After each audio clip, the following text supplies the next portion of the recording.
Assalamualaikum warahmatullahi wabarakatuh. Selamat pagi teman-teman. Sini saya akan membagikan cara pelaksanaan pembelajaran Al-Quran Hadis dengan materi terhapus kesalahanku karena Dia Maha Pengampun.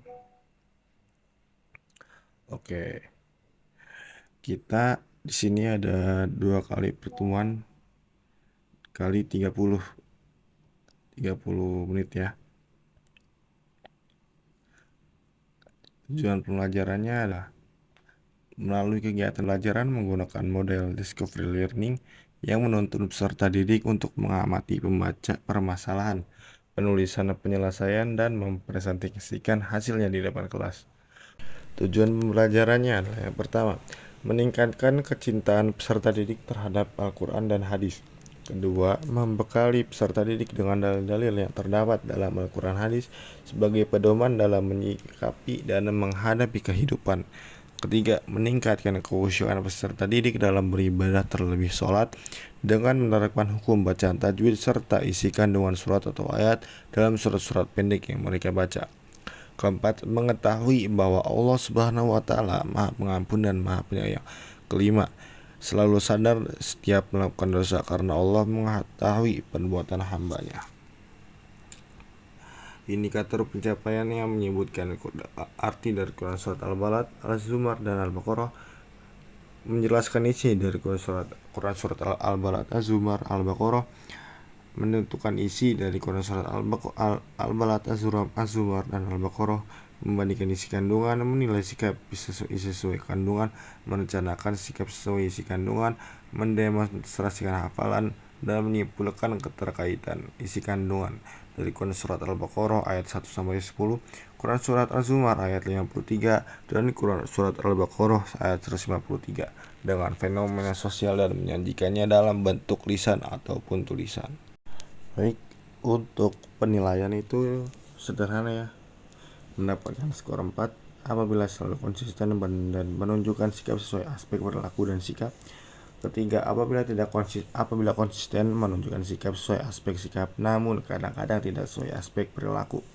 Kedua, apabila kadang-kadang konsisten menunjukkan sikap sesuai aspek dan sering tidak sesuai dengan aspek dan perilaku juga. Kalau misalkan dapat 1 nih, apabila tidak pernah konsisten dan menunjukkan sikap sesuai aspek dan perbuatan sikap. Baik, untuk tanggal atau masuk liburnya kita itu menyesuaikan dengan kalender Kementerian Agama Republik Indonesia ya. Baik, kemudian bagaimana sih caranya kita mengetahui ampunan Allah itu tuh kayak gimana?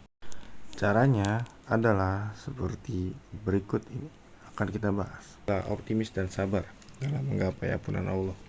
Optimis adalah sikap yang selalu merasa yakin bahwa ada hal baik dan menyenangkan yang akan terjadi. Sementara sikap optimis dalam menggapai ampunan Allah adalah keyakinan yang harus dimiliki oleh setiap muslim. Hal ini karena Allah adalah zat yang maha pengampun dan menerima taubat apapun kesalahan yang kita lakukan, kecuali syirik ya. Cara membiasakan diri bersikap optimis itu adalah 1. Selalu berpikir positif pada setiap hal yang terjadi. Kedua, berusaha untuk mengambil ibrah dan pelajaran yang baik dari setiap kejadian. Ketiga, tidak menyalahkan diri sendiri jika terlanjur melakukan kesalahan, tapi langsung bertaubat dan memperbaikinya. Keempat, berupaya untuk memperbaiki pada masa sekarang dan masa depan. Kelima, adalah suka bergaul dengan orang-orang yang berpikiran positif. Kemudian untuk sabar. Sabar adalah menahan diri dalam menanggung sesuatu penderitaan, baik dalam menghadapi sesuatu yang tidak diinginkan ataupun kehilangan sesuatu yang disenangi. Sikap sabar dalam menggapai ampunan Allah adalah menyadari bahwa Allah akan mengampuni dosa manusia asalkan bertaubat dan menahan diri untuk tidak melakukan kesalahan yang sama. Macam-macam sabar itu adalah pertama, kesabaran dalam menjalani ketaatan dengan cara tetap melaksanakan semua kewajiban walaupun sedang dalam kesulitan.